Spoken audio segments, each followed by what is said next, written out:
Well, I have the weird sort of pleasure of introducing the guy who introduces me. So the old but all goes around comes around. Yeah. Connor Head is one of my students, and he is a working professional in the entertainment industry. And I thought, gee, whenever you can get a pro to introduce you, go for it. So, Connor.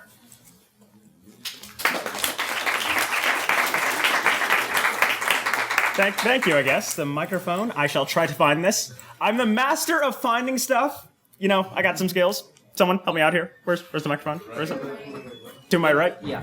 Ha! Skills! I got mad skills. But now I've only been coming to GCC for a short while, though. But I gotta say, I honestly like it. I mean, there's a lot of interesting stuff about GCC. But one thing that I came to notice in GCC, never park. Ever. So just like, have someone just pay someone to just drive your car around in circles till you get out of your class, because you're not going to find a parking space. And I've seen it because my brother drives me to school sometimes. It's like a game of chicken in there. It's like you got one spot, you got 8 cars, drive as fast as you can, last person to hit the brakes gets the spot. It's pretty ridiculous. And, to be honest, if you gotta park somewhere else, that's all good and dandy. But nobody wants to do that because us as Californians, we are completely out of shape. And it's honestly, I honestly, people say, no, that's not true, but there's proof. I mean, look at that burrito place out there by the San Gabriel building. It's not a burrito place anymore. It's a coffee place. Which means effectively now we have 2 places on campus that serve the exact same thing at the exact same time and go under the exact same name because people don't want to walk, that extra 20 feet to the other coffee place before they go to their class.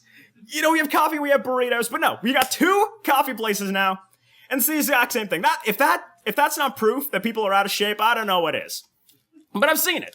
People park all the way out across the way, down on Verdugo, the little parking lot out there. You walk 2 blocks to campus, and I've seen people come onto campus from that parking lot, and they're just like,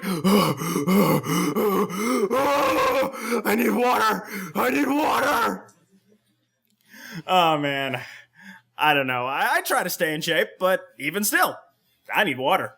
And you know what?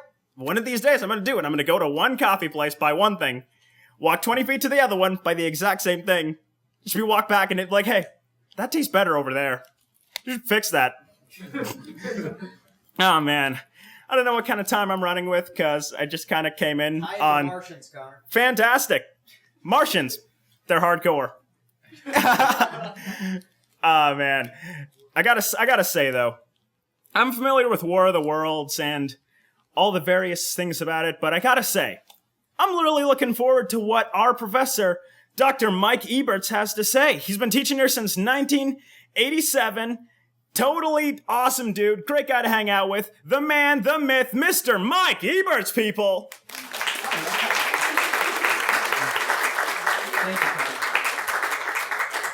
By the way, Connor will be in Theater by the Blind. It's entitled Losing It, and it is a look at the very serious situation of what happens when a person loses their sight. Also, Connor has been invited to Yoo-Hoo Room, Flappers Comedy Club, Burbank. So, let's get into War of the Worlds. 76 years ago tonight, Orson Welles, a struggling young radio entrepreneur, had a show on CBS that got such poor ratings, he didn't even have a sponsor. So, not having a sponsor, he didn't have much of a budget. First off, please note what a young person he was. When he made War of the Worlds, he was 23 years old. We have a gentleman on this campus named Ed Karp, and he is the stats guy for the Glendale College campus. And it turns out that the median age of Glendale College students toggles between 22 and 23. So Orson Welles, age-wise, would have fit in the student body of Glendale College. He had already been something of a success in federally subsidized plays. Well, what's that about? During the Great Depression, some of the Roosevelt administration programs were about putting people back to work in their trade. And so in places like New York and Los Angeles, there were a lot of unemployed actors. And so Orson Welles had become very good at creating these federally subsidized plays on a shoestring budget that were actually critically acclaimed. Probably the most famous of his plays was his all-black version of Macbeth. Macbeth, the Shakespeare play, is set in Scotland. Wells moved it to Haiti. The Shakespeare play has witchcraft. Wells changed it into voodoo. It was known as Voodoo Macbeth, and it was a big hit. Now, CBS realized that young Mr. Wells did some very, very interesting things with very, very little budget. And so that's how they gave him a program on the radio. The Depression still being on, however, the pressure was on for him to get a sponsor. So he had to do something that would attract attention. Very good.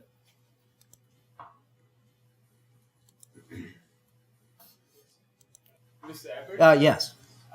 Hold on for a second. Oh, what is this about? I wanted to talk about the club, the Human Flight Club. Oh, okay. Well, Start actually with this slide. you're going to start a fight club? No, the flight. Oh, Flight Club. Flight Club. Oh, that's right. I remember you were telling me about that. Oh, all right. It's a little unstandard, but come on up. Come on. Do the Fight Club. I don't. Or Flight Club. Okay. Yeah, I think before you start with the UFOs is the good time to talk about the Human Flight Club. One quick question is, how many students of you are majoring in engineering? Some engineering majors here?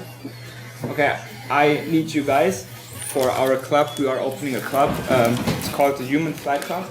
And yeah, this club, I have the connection from German students because I'm a German international student. I came 1.5 years ago and my name is Aura Abolian, and my friends over there, they are studying on a project at the University of Frankfurt, which is called the Deutsche Flugclub. And they actually could make it that humans can fly. And this is really revolutionary. And it's the first time happening for the humanity. And I think we are able to do it here in the US too. And I want to bring it here since I have the connection to my German friends over there. And I remember like 200 years ago, it was also a dream to go to the moon, and it happened. And I'm sure we are in the age where we can do it to fly, maybe. And I have a link to it from my German friends. Do you want me to play the video now? Please, yeah. Okay. I gave it to you. So, and whoever is interested, please. I want to bring it here to the US. It would be cool. You remember the club too, right? Yes, I am. Yeah. Oké, ik doe die speling en dan krijgen we hetzelfde als vorige keer. Ja. Goede positie. Die biercontrole staat aan nu, alles staat aan. Netjes branden. Oké. Zullen we het gewoon doen? We gaan we. Ja? Ja. Kom! 3, 2, 1. Met de andere camera filmen. Ja! Ja joh, kom op! Ja.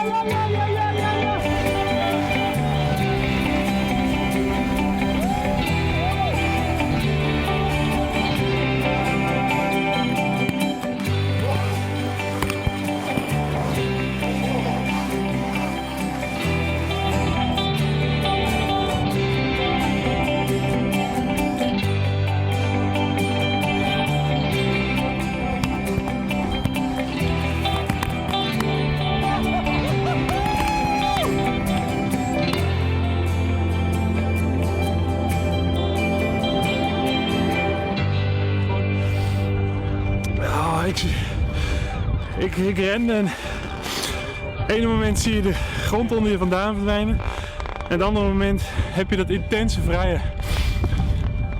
vrijheidsgevoel van gewoon... Ja, dat is het enige gevoel wat je hebt als je vliegt.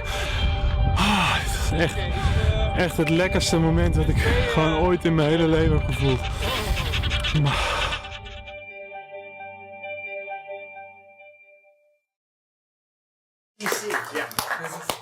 She will tell you. What it has to do with GCC is that we're really invested in this, and the Glendale Community College administration has actually let us use the athletic field to practice and develop this technology. The Glendale Community College football coach has actually said that if we make this happen, then we are allowed to let this person fly over our football games. And if we become known for it enough, then we could even change the name from the Vaqueros to the Eagles. So...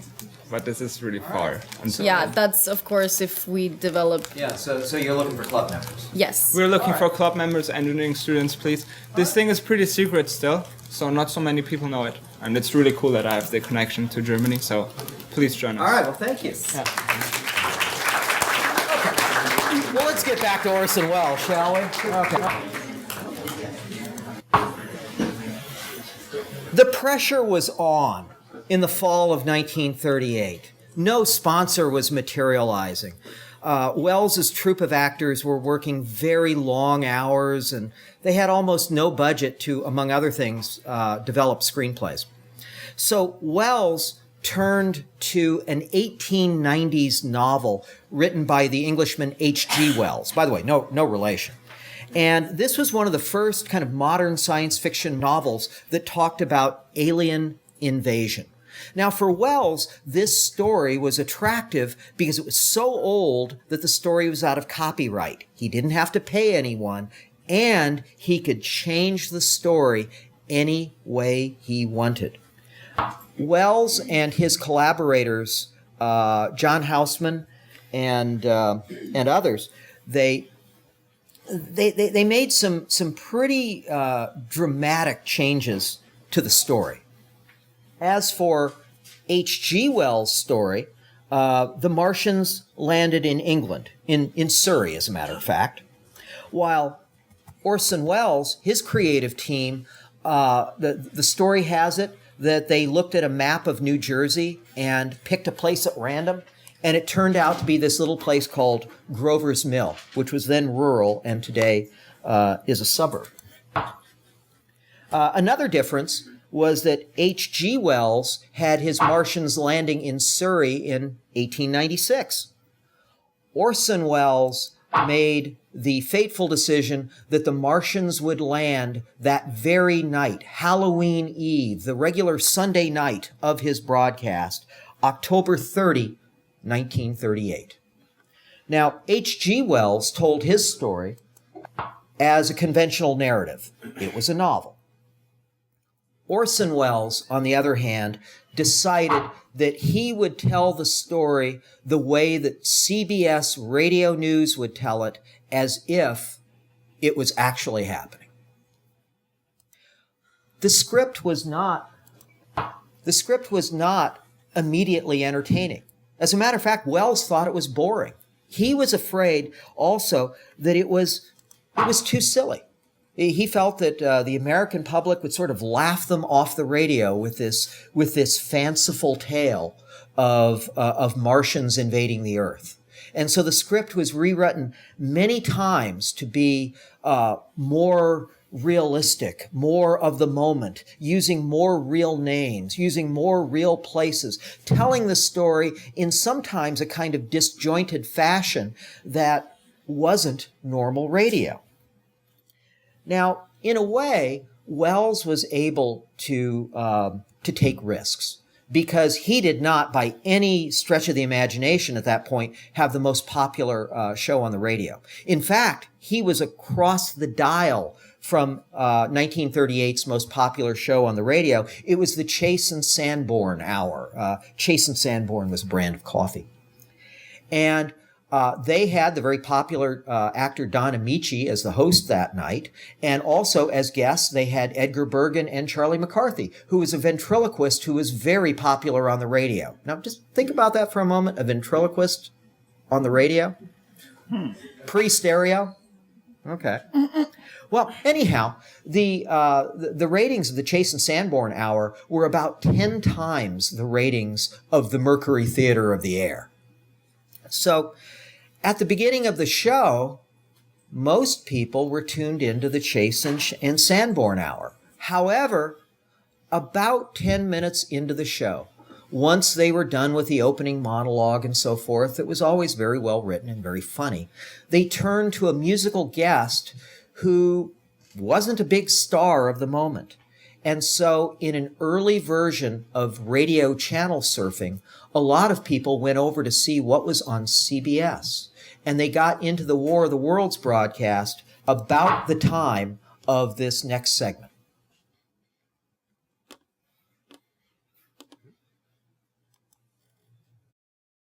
We take you now to Grover's Mill, New Jersey.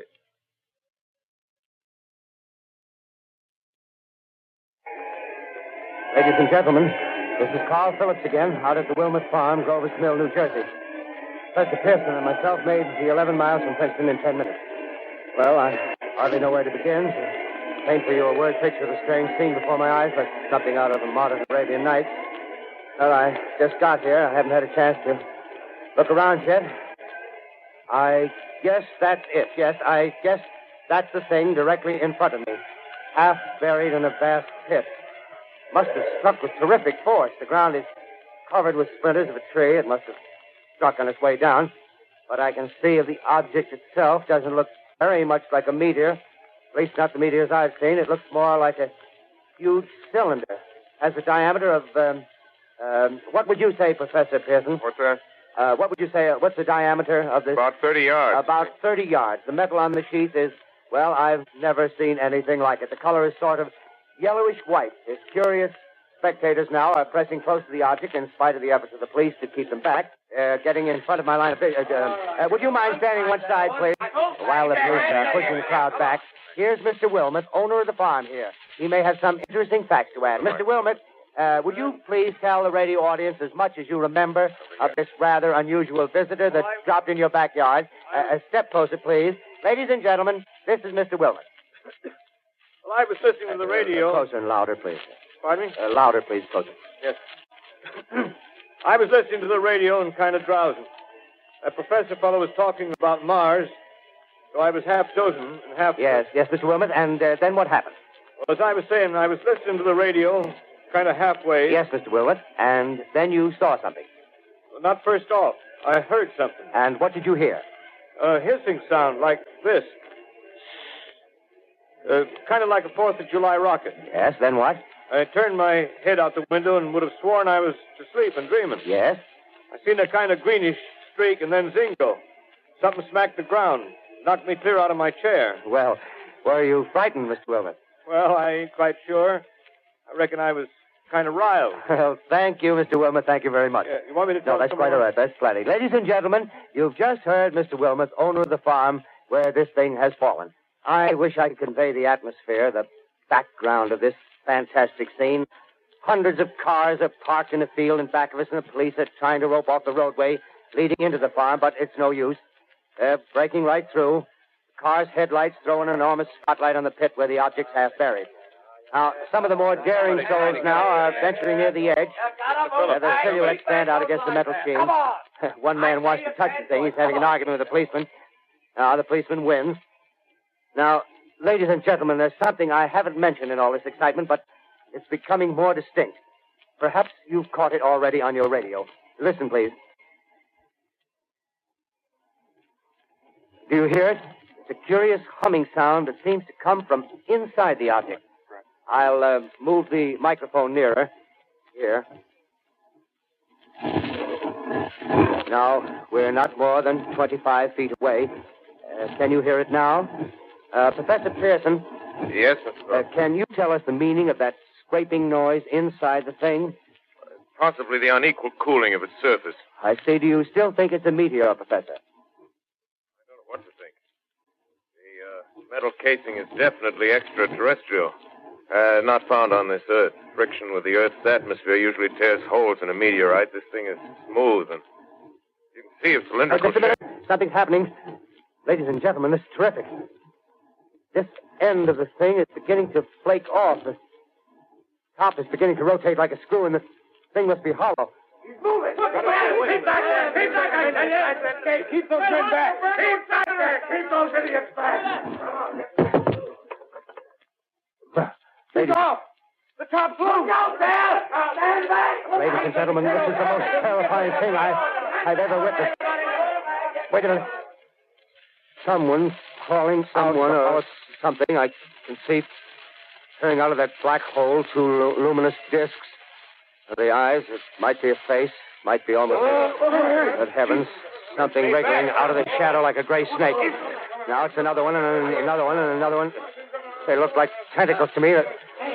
Yeah, I can see the thing's body now. It's large as a bear. It glistens like wet leather, but that face, ladies and gentlemen, it's indescribable. I can hardly force myself to keep looking at it. It's so awful. The eyes are black, and they gleam like a serpent. The mouth is kind of V-shaped with saliva dripping from its rimless lips that seem to quiver and pulsate, and the monster, or whatever it is, can hardly move. It seems weighed down by possibly gravity or something. The thing's rising up now, and the crowd falls back. They've seen plenty. The most extraordinary experience, ladies and gentlemen. I can't find words.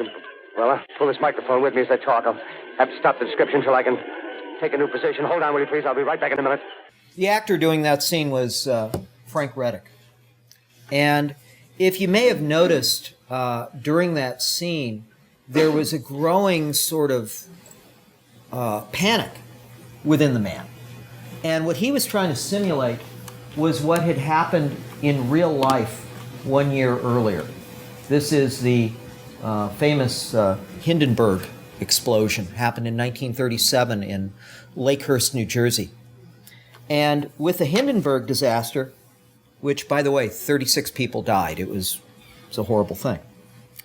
There was a real-life radio announcer named Herb Morrison.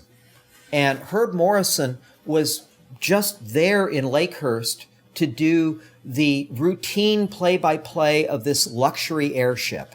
And he was prepared to do this happy patter about people had paid so much money on this to eat caviar as they floated across the skies. And all of a sudden he is confronted with this horrible fireball and people jumping to their deaths. And he was overcome by emotion. In real life with Herb Morrison, he was fighting with one side of him to remain a professional newsman, and the other side of him was a human being saying, "Oh my God." And Herb Morrison, if you've ever in Family Guy or one of those other shows, The Simpsons, that has plenty of American classic cultural references, at some point somebody has probably exclaimed, "Oh, the humanity." Well, that was Herb Morrison's phrase when he didn't quite know what to say when he was confronted with this horrible thing. Well, as for Frank Reddick in War of the Worlds, for many listeners, his voice was maybe the first that they heard.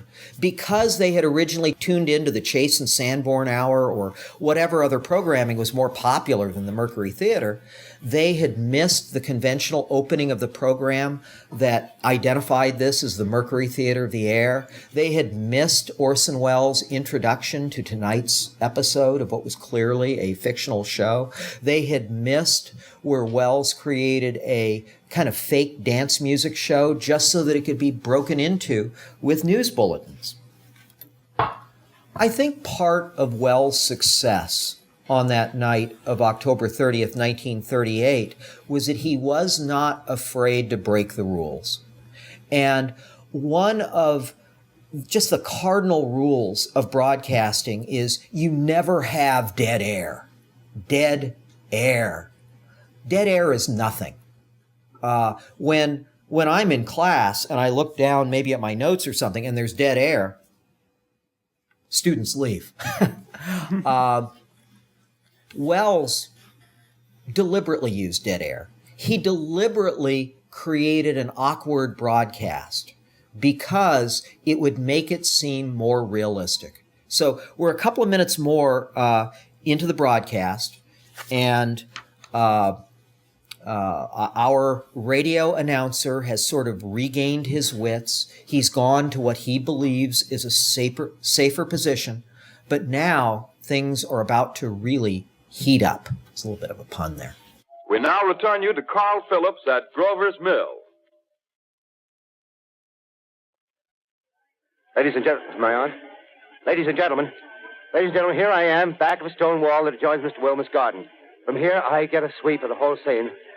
I'll give you every detail as long as I can talk and as long as I can see. More state police have arrived. They're drawing up a cordon in front of the pit. About 30 of them.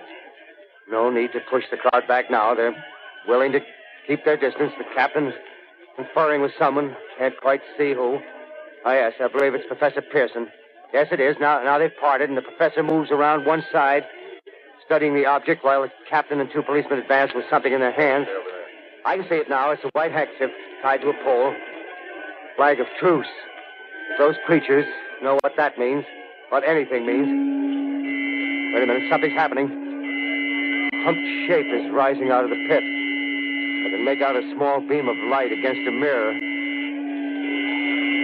What's that?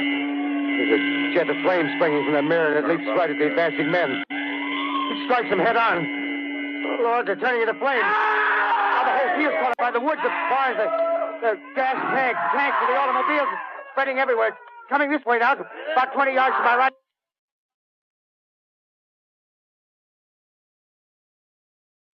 Ladies and gentlemen, due to circumstances beyond our control, we are unable to continue the broadcast from Grover's Mill. Evidently, there's some difficulty with our field transmission. However, we will return to that point at the earliest opportunity. In the meantime, we have a late bulletin from San Diego, California. Professor Indelkoffer, speaking at a dinner of the California Astronomical Society, expressed the opinion that the explosions on Mars are undoubtedly nothing more than severe volcanic disturbances on the surface of the planet. We continue now with our piano interlude.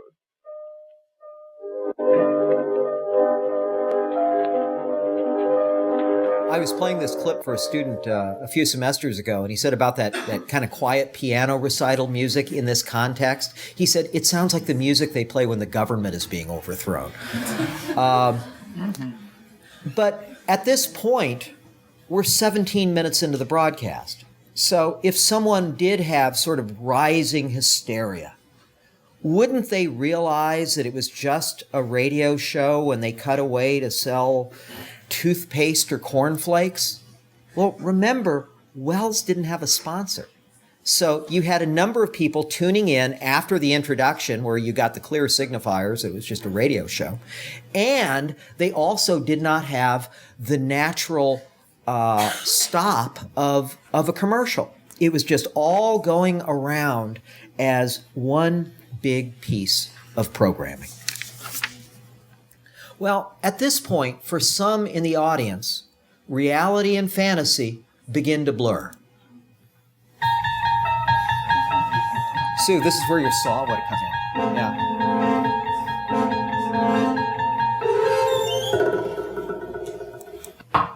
Well, allow me the pop culture reference from a couple of decades later. Those of you of a certain age would recognize that as the Twilight Zone. Yeah. Next stop, the Twilight Zone. Well, there has been some revisionist history in recent years claiming that the confusion caused by the War of the Worlds broadcast, the panic, was perhaps overstated back then. And I will agree that the original estimates, originally it was thought that something like 8 million people listened to the broadcast. And very clearly, radio ratings were not of an ability to strongly measure what an audience is. So I do think that fewer than 8 million were watching the broadcast. However, it is also clear that especially in America's Northeast, there was a tremendous amount of panic, a tremendous amount of concern that was caused by the broadcast. So what is my source for this, right? You do a term paper for me. What is the source? Well, I'm going to a journalistic source, but perhaps the most qualified journalistic source that would be available in the Northeast of the United States in October of 1938, and that is the New York Times. How did the New York Times cover this the next morning? Well, they played it not on the front page of the Arts and Leisure section, they played it on the front page of the paper. They put it at the top of the front page between stories about legislation going through the Senate and Jewish refugees in Poland.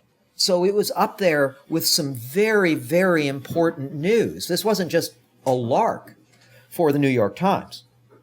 Well, I'll read to you kind of the beginning of the story that'll give you some idea of the type of confusion that was happening on that Sunday night.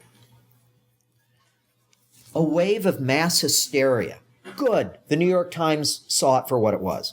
A wave of mass hysteria seized thousands of radio listeners last night when a broadcast of a dramatization of the fantasy War of the Worlds led thousands to believe that an interplanetary conflict had started with invading Martians, spreading wide death and destruction in New Jersey and New York. The broadcast disrupted households, interrupted religious services, created traffic jams, and clogged communication systems. It was made by Orson Welles, who, as the radio character The Shadow, used to give the creeps to countless child listeners. This time, at least a score of adults, a score is 20, at least a score of adults required medical treatment for shock and hysteria. In Newark is a city in New Jersey. It's one of those places you fly into when you're trying to get home. In Newark, in a single block at Hedden Terrace and Hawthorne Avenue, more than 20 families rushed out of their houses with wet handkerchiefs and towels over their faces to flee from what they believed was to be a gas raid. Some began moving household furniture. Now, I gotta say, if I think Martians are coming after you with a death ray, and by the way, that was what we heard in that last clip, it was a death ray. Nikola Tesla, who is most known for the Tesla coil, and I'm afraid that in a few years he'll be known for, erroneously, for inventing the electric car. But anyhow, Nikola Tesla had just announced that maybe, just maybe, he would be able to invent a death ray. And so that type of a super weapon was in people's minds, and Wells and his creative team used that. Let me talk a little bit about the contagion effect, because those estimates of 8 million people listening to the broadcast, it wasn't literally true, but I think that perhaps by the end of the evening, 8 million people may have heard about the broadcast. The contagion effect is something that happens only with really, really big news stories. Things like September 11th, 2001. Contagion. Contagious, like, I was going to say like Ebola, but I don't want to cause panic. Contagion, something that you catch. The contagion effect in media messages is where a story is so big and so shocking that people say, "Oh my God, did you hear a plane just flew into the World Trade Center? I think we're under attack."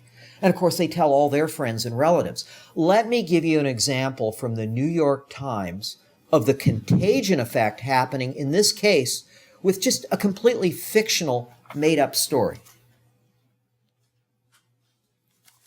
From one New York theater, a manager reported the throng of playgoers had rushed from his theater as a result of the broadcast.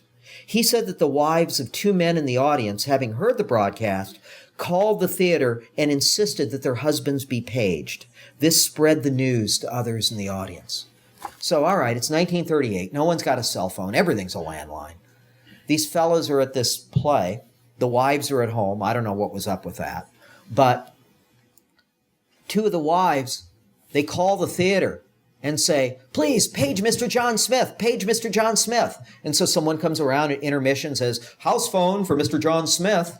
He picks up the phone in the lobby and he hears his wife, perhaps hysterically, saying, "The world is being invaded by Martians. We need to flee the city and move our household furniture." I don't know what the thing was about furniture, but anyhow. And of course, he said, "Godzooks," or whatever people said in 1938, and he spread the news to others in the audience, the contagion effect.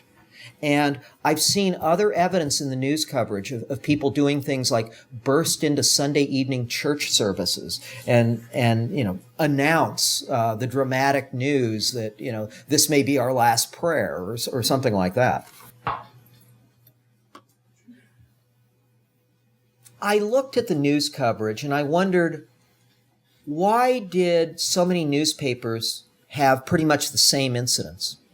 And I know that from looking at it a little closer, a lot of the information about, what did this person do in Newark and what did that person do in San Francisco and so on and so forth, that was spread by the Associated Press, the leading news wire service then and now. They were all over the story. One thing that the people who were fooled by the broadcast, and the estimates are that up to about a fifth of the audience thought maybe, just maybe, the world was being invaded by Martians. In the days after the broadcast, the people who were fooled were teased mercilessly by the people who saw it as just a radio broadcast or who had missed the whole thing. And one of the things that was brought up to the people who were fooled by the broadcast is things are moving so fast. These Martians are, exerting their control over the east coast of America within a half hour. I mean, couldn't you see that, that couldn't really happen for real? Well, one of the earlier academic chroniclers of this, a gentleman named Hadley Cantrill, he was a Princeton sociologist, and he said that when people get truly panicked, one of the first types of judgment that just flies out the window is the accurate ability to judge the passage of time. So literally the hours seem like minutes and the minutes can seem like hours. 36 minutes into the radio play, like any good piece of drama then or now, we need to have the monsters invade Manhattan. So, this time it isn't Muppets. It's Martians. And by the way, I find this kind of the quintessential War of the Worlds scene. The actor, who I think does a bang-up job, I want to do a shout-out for him. This is an actor named Ray Collins. And for those of you who are Orson Welles buffs, he was one of Welles' stock players. In Citizen Kane, he played Boss Jim Geddes. And for those of you who are fans of classic 1950s, 1960s TV, he played Lieutenant Tragg on Perry Mason. Well, anyhow, here's his big scene. I'm speaking from the roof of Broadcasting Building. I'm speaking from the roof of Broadcasting Building, New York City. The bells you hear are ringing to warn the people to evacuate the city as Martians approach. Estimated in the last 2 hours, 3 million people have moved out along the roads to the north. Hutchison River Parkway is still kept open for motor traffic. Avoid bridges to Long Island, hopelessly jammed. All communication with Jersey Shore closed 10 minutes ago. No more defenses. Our army is wiped out. Artillery, Air Force, everything wiped out. This may be the last broadcast. We'll stay here to the end. People are holding service here below us in the cathedral. Now I look down the harbor, all manner of boats, overloaded with fleeing population pulling out from docks. Streets are all jammed. Noise in crowds like New Year's Eve in city. Wait a minute. The enemy is now in sight above the Palisades. Five great machines. First one is crossing the river. I can see it from here, wading the Hudson like a man wading through a brook. A bulletin is handed me. Martian cylinders are falling all over the country. One outside of Buffalo, one in Chicago, St. Louis. Seem to be timed and spaced. Now the first machine reaches the shore. He stands watching, looking over the city. The steel cowlish head is even with the skyscrapers. He waits for the others. They rise like a line of new towers on the city's west side. Now they're lifting their metal hands. This is the end now. Smoke comes out, black smoke drifting over the city. People in the streets see it now. They're running toward the East River, thousands of them, dropping in like rats. Now the smoke's spreading faster. It's reached Times Square. People are trying to run away from it, but it's no use. They're falling like flies. Now the smoke's crossing 6th Avenue. 5th Avenue. 100 yards away. It's 50 feet.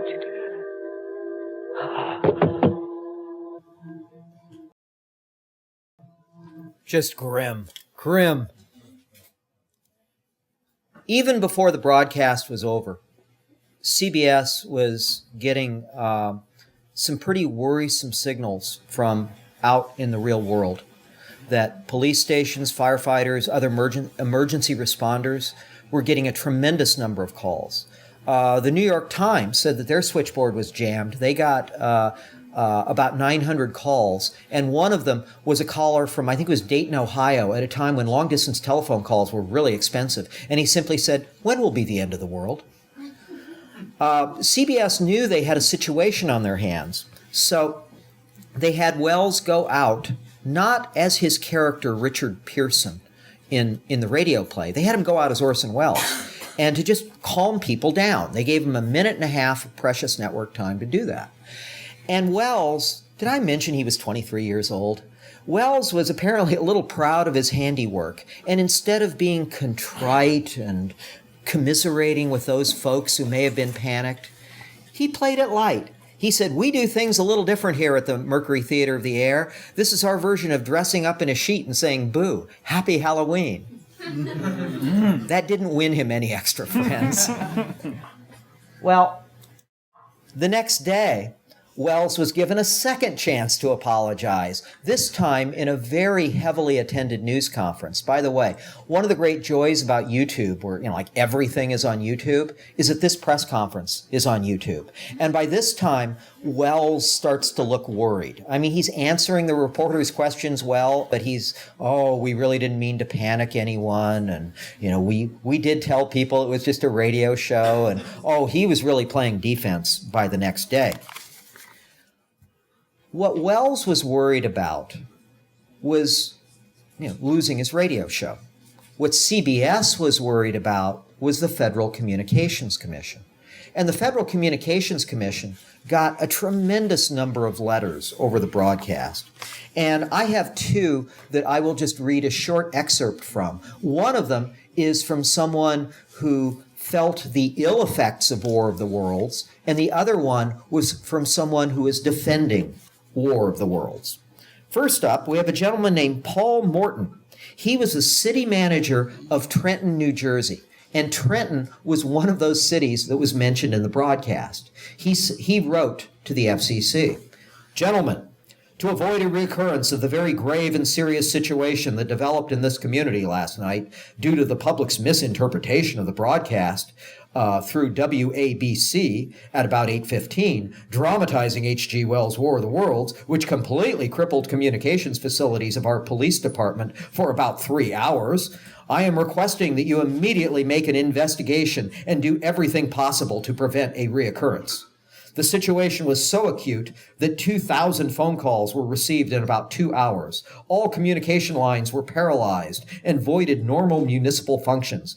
If we had a large fire at this time, it could have easily caused a more serious situation," and so on and so forth. So the city manager of Trenton, who is not in the business of helping to dramatize CBS radio shows, he is providing testimony here that there was some there. Real conflict, real panic really happened. The second letter is from a person named J.V. Yachny of Aberdeen, South Dakota. And Mr. or Ms. Yachny clearly realized it was a radio show.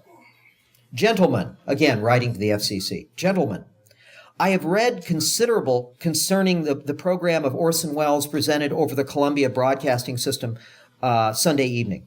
I suppose that by this time you have received many letters from numerous cranks and crackpots who quickly became jitterbugs during the program. I was one of the thousands who heard this program and did not jump out the window, did not attempt suicide, did not break my arm while beating a hasty retreat from my apartment, did not anticipate a horrible death, did not hear the Martians rapping at my chamber door, a little bit of Edgar Allan Poe there, did not see the monsters landing in warlike regalia in the park across the street, but sat serenely entertained to no end by this fine portrayal of a fine play. So, I think that this is the point where we really need to figure out what is real and what is not real about what happened on that fateful evening back in 1938. Wells never told the audience that it was just a radio show. False. False. He did his conventional narration at the beginning of the show. The show was introduced as the Mercury Theater of the Air. As a matter of fact, he did a narration that introduced the night's episode. So yes, the audience was warned. Dozens of people committed suicide as a result of the broadcast. Is that fact or fiction? Thankfully, that is fiction. There is one person, I believe it was in Pittsburgh, who got stopped from taking poison. Who allegedly exclaimed, "I'd rather die this way than that way," meaning, the Martians. But there were no fatalities from Orson Welles' War of the Worlds broadcast. I'll talk about this gentleman in a moment. Large numbers of people, did they tie up communication systems and roads? As a matter of fact, they did. The gentleman in this graphic is named William Doak. He was a 76-year-old resident of Grover's Mill, New Jersey. Where have we heard Grover's Mill in this hour? It's where the Martians landed. And he heard the broadcast with his friends and went out with his rabbit gun. I mean, imagine an elderly Elmer Fudd. And he went out with his rabbit gun, hunting down those Martians.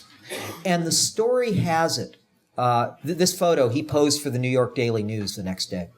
The story has it that he was walking down a rural road near his home, and he saw another farmer's water tank, which was elevated on spidery legs, and mistook it for one of the Martian death machines and opened fire.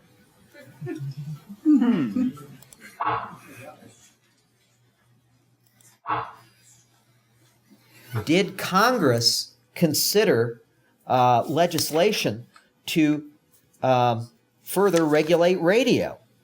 Yes, they did, but nothing passed. However, within a couple of weeks, the Federal Communication Commission instituted a rule saying radio shows can no longer use what was called the open format. Now, what does that mean? That means a radio show that is reported like it is a news story. Now, some of the revisionist history regarding what happened that night with War of the Worlds indicates that perhaps the newspapers exaggerated the panic that night because they wanted to discredit radio. Well, there was a rivalry between newspapers and radio. They were going after the same advertisers. They were rivals in news. However, I don't think that exaggerating the effect of War of the Worlds discredited radio in any way. If anything, it aggrandized radio. I mean, remember, what was Orson Welles' goal in doing this broadcast in the first place? He needed a sponsor. So after all the dust settled, a sponsor materialized for the Mercury Theater of the Air. And you'd think it would be like some really edgy sponsor. No. It was literally the most wholesome sponsor I can imagine. Campbell Soup. So, what does it all mean? Well, I believe that that within the days after the broadcast, that when there was a ton of commentary about what happened, that the radio and newspaper pundit Dorothy Thompson probably nailed the significance of this broadcast more than anyone else back then. This is what she wrote. She wrote this in the New York Tribune, by the way. All unwittingly, Mr. Orson Welles and the Mercury Theater of the Air have made one of the most fascinating and important demonstrations of all time. They have proved that a few effective voices, accompanied by sound effects, can convince masses of people of a totally unreasonable, completely fantastic proposition and create a nationwide panic. They have demonstrated more potently than any argument, demonstrated beyond a question of a doubt, the appalling dangers and enormous effectiveness of popular and theatrical demagoguery. Okay, here comes the kicker. Hitler managed to scare all of Europe to its knees a month ago. It's 1938. But at least he had an army and an air force to back up his shrieking words. Mr. Welles scared thousands into demoralization with nothing at all. Among those who have looked at the mass hysteria, the mass confusion that was going on that night have been military researchers. But was War of the Worlds a one-hit wonder? Was it just something that Orson Welles could pull off and nobody else was a genius on Welles' level and nobody else could make it work? I don't think so. Let me give you a few other examples of War of the Worlds. 1944, Santiago, Chile. One of the radio screenplay writers who had worked with Welles a few years before on The Shadow decided to adopt the story for Chilean audiences. And so the Martians landed about 15 miles out of Santiago. It was something of a sensation.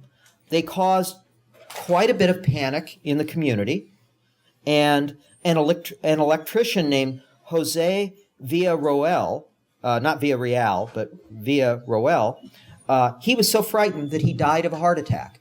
So, all right, it worked twice, but could it possibly work a third time? 1949, Quito, Ecuador. In this rendition of War of the Worlds, a radio station found local actors to actually impersonate local politicians and other authorities. And the effect was so great in this case that frightened mobs turned out in the street. And when they found out that it was just a radio broadcast, they became angry mobs. And the headquarters of the radio station, which was also the headquarters of the newspaper, got burned down. 6 people died. I mean, the mob was so angry that they had been fooled by this that they burned down where the broadcast came from. So, okay, it's worked 3 times. Well, all right, I know I'm pushing it, but could it possibly work a 4th time? Buffalo, New York, 1968. And then they came back again in 1971 for good measure.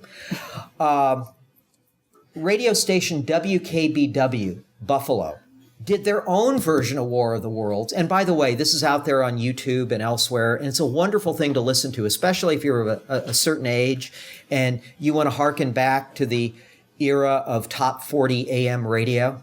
Well, what they did was they used their own disc jockeys, their own traffic reporters, their own news people, and they had the Martians land on Grand Island, just outside of Buffalo. Even though this was a special Halloween broadcast that they had been promoting for weeks and weeks, there were still numerous frenzied calls to the station, and the Royal Canadian Mounted Police sent a couple of units to the U.S.-Canada border, just in case. So, all right, now it's happened 4 times. Are we more sophisticated today? Would we be able to tell the difference between fact and fiction? Or are we just susceptible to the same type of manipulation that Orson Welles and his creative team did back in 1938? All right, guys, come on back up. This is the moment of truth-telling up here. All right. Have you seen these young people before today? Yes. Okay. Earlier on, they were telling you about the Glendale College Human Flight Club, and they showed some very convincing footage of what was going on in Germany. Is it true? Are we going to have a human flight club? Of course. No. This is the moment of truth. Yeah. No, it's not true. Of course not. Okay. We're not flying yet. All right. Did the guy in Germany really fly? No. No. Also not. Right. So what we did was we checked off many of the boxes that Wells did. We took compelling media entertainment instead of a radio play. It was a YouTube video that we snatched off of there, which was a hoax, by the way. And then, just as Wells interrupted his broadcast, they interrupted me. Just as it made the broadcast kind of disjointed and therefore seemed realistic, we did the same thing. Just as Wells put in real places and real names of people, so did we. Hadley Cantrill said that with the War of the Worlds broadcast, perhaps 20% of the audience was fooled. If about 20% of you leave today thinking that Glendale College is really going to have a human flight club and we're going to have people flapping with human bird wings over football games, then we've done our job. All right, thank you very much.